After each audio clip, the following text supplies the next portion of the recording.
तुम्ही घरात मोरपंख ठेवलाय किंवा ठेवायचा विचार करताय, तर मग ही माहिती तुमच्यासाठी खूप महत्वाची आहे. कारण मोराच्या पिसामध्ये एक अद्भुत ऊर्जा असते, जी तुमच्या घरातील वातावरण बदलू शकते.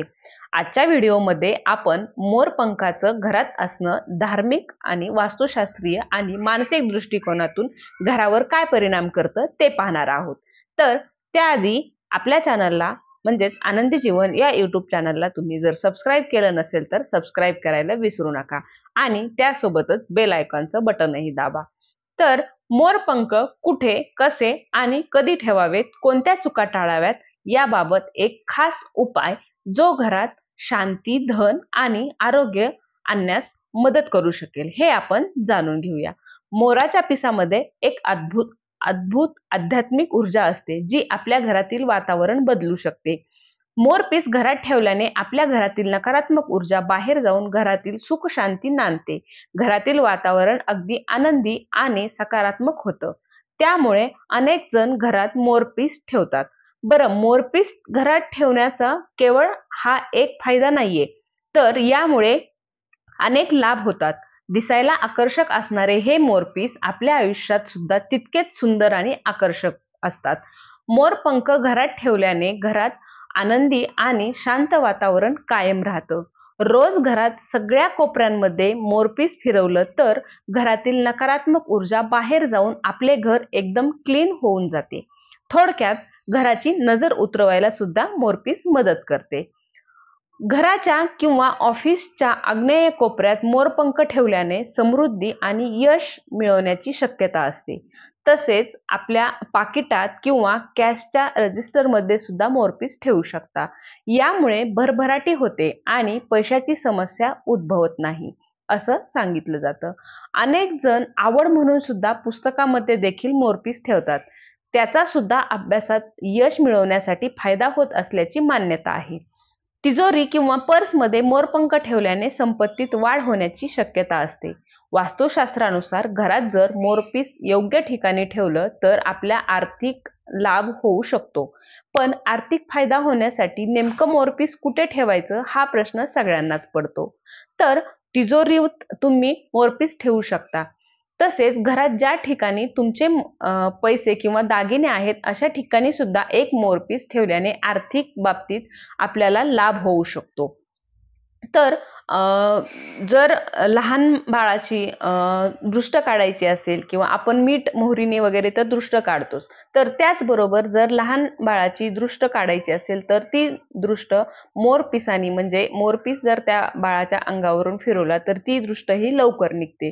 त्याचबरोबर अजून एक आपण करू शकतो, ज्या वेळेस एखादी स्त्री पहिल्यांदा आई होणार आहे तर त्यावेळेस आपण तिची ओटी भरतो म्हणजेच डोहाळे जेवण करतो.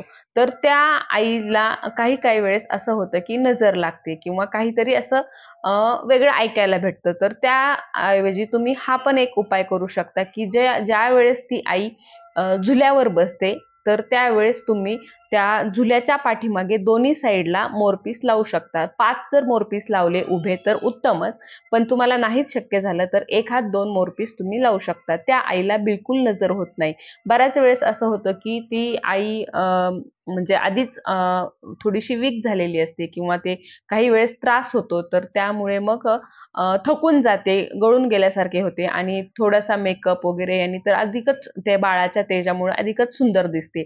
तर मग दृष्ट लागते. तर ही दृष्ट लागू नये म्हणून तुम्ही मोरपीस झुल्याच्या पाठीमागे पण ठेवू शकता आणि नंतर मोरपिसानी पण तुम्ही आईची नजर काढू शकता. वास्तुशास्त्रात सांगण्यात आलं आहे की घराच्या प्रवेशद्वारासमोर मोरपंख लावल्याने नकारात्मक ऊर्जा दूर होते आणि घरात सकारात्मकता येते. तसेच 8 मोरपिसं एकत्र बांधून ईशान्य दिशेला भिंतीवर लावावीत. असे केल्याने देखील वास्तुदोष संपतो. हा पिसांचा गुच्छ प्रत्येकाला दिसेल अशाच ठिकाणीच ठेवावा.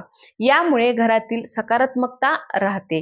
विद्यार्थ्यांनी आपल्या वहीत किंवा अभ्यासाच्या टेबलावर मोरपंख ठेवल्याने अभ्यासात मन गुंतलेलं राहतं आणि त्यांची एकाग्रता वाढायलाही मदत होते. तुम्हाला हवं असल्यास तुम्ही तुमच्या सोबत मोरपंख नेहमी ठेवू शकता. तसेच बहुतेक लोक घरातील सजावटीसाठी मोराच्या पिसाचा वापर करतात, कारण मोरपंख दिसायला अत्यंत सुंदर असतं. ते आपलं मन मोहून घेतं. त्याचबरोबर ही पिसं घरात नकारात्मक शक्तींना प्रवेशच करू देत नाहीत. तर ज्यावेळेस आपलं लहान बाळ असतं, तर आपण जातो बऱ्याच ठिकाणी आणि असं म्हणतो की नजर लागली.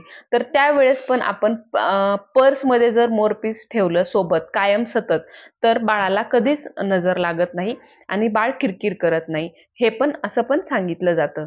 तर वास्तुशास्त्रानुसार मोरपंखाला फोटो फ्रेममध्ये लावून ठेवल्याने आर्थिक समस्या दूर होतात आणि घरातील सुखसमृद्धी येते.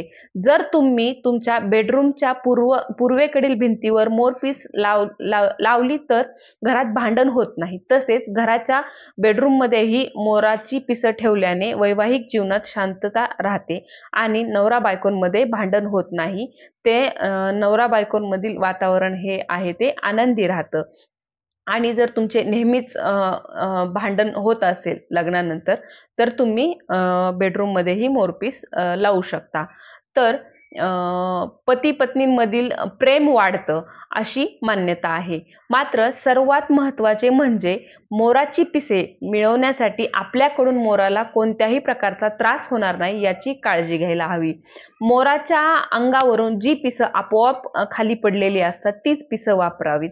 त्याशिवाय 3 मोराच्या पंखांना धाग्यात बांधून घ्यावं आणि मग त्यावर पाणी शिंपडावं आणि पाणी शिंपडताना 21 वेळा ओम शनिश्चराय नमः असा मंत्राचा जप करावा. यामुळे घरातील त्रास दूर होण्यास मदत होऊ शकते. श्रीमद भगवद्गीतेत देखील मोरपंखाचा उल्लेख आपल्याला सापडतो. मोरपंख घरात ठेवताना काही चुका टाळाव्यात. या चुकांमुळे फायदा होण्याऐवजी उलट परिणाम होऊ शकतो. पहिलं म्हणजे भिजलेलं किंवा सडलेलं मोरपंख घरात ठेवू नये.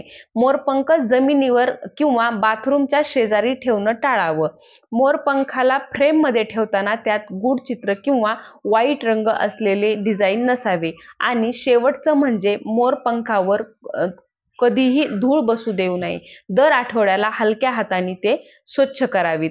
आता आपण एक खास उपाय जाणून घेऊया, जो घरातील नातेसंबंध सुधारतो आणि नकारात्मक ऊर्जा दूर करतो.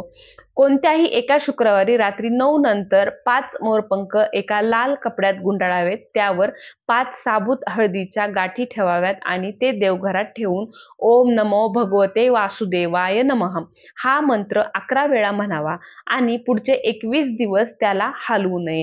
ही क्रिया घरात आर्थिक समृद्धी, मानसिक शांती आणि संतुलन निर्माण करत असते. त्यामुळे तुम्ही हा उपाय करून बघू शकता. मित्रांनो, मोराचं पीस हे केवळ एक सौंदर्यदर्शक वस्तू नाही, ते एक ऊर्जेचं केंद्र आहे, जे योग्य वापरल्यास तुमचं जीवन बदलू शकतं. तुमच्या घरात आहे का मोरपंख? असल्यास कमेंट करून नक्की सांगा. आणि त्याचबरोबर व्हिडिओ आवडल्या असल्यास किंवा व्हिडिओतली माहिती उपयोगाची वाटल्यास आपल्या व्हिडिओला लाईक करायला विसरू नका आणि जाता जाता चॅनलला सबस्क्राईब करायला ही विसरू नका. त्यासोबत बेल आयकॉन पण दाबा आणि व्हिडिओ शेवटपर्यंत पाहिल्याबद्दल थँक्यू. लवकरच भेटू पुढील व्हिडिओमध्ये. तोपर्यंत नमस्कार.